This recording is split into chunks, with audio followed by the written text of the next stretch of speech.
This is the Lone Crater YouTube. We hope this video helps. In this video, I will explain how to replace the battery in a Toyota Prius key fob.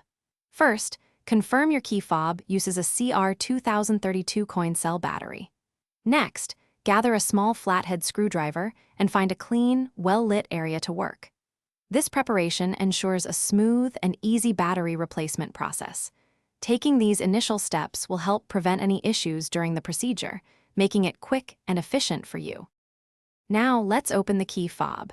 Look for a small slot, usually on the side where the emergency key slides out. Gently insert your small flathead screwdriver into this slot. With a slight twist or prying motion, carefully separate the two halves of the key fob. Be gentle to avoid damaging the plastic casing. The goal is to slowly unclip it, revealing the internal components. Once open, you'll see the old battery. Before removing it, take a quick mental note of its orientation, specifically which side is facing up.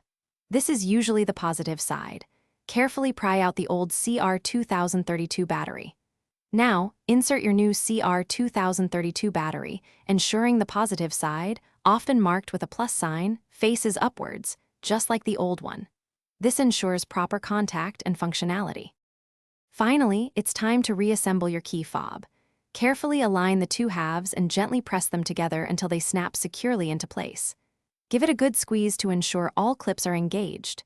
Then, test your key fob with your Toyota Prius to confirm it's working correctly. You should be able to lock, unlock, and start your car without issues. Also, for an amazing home upgrade, check out the Shark AI Ultra Robot Vacuum. You can find a link to this and other great deals in the description below. Enjoy your newly functional key fob. Thanks for watching. Consider subscribing if we helped you.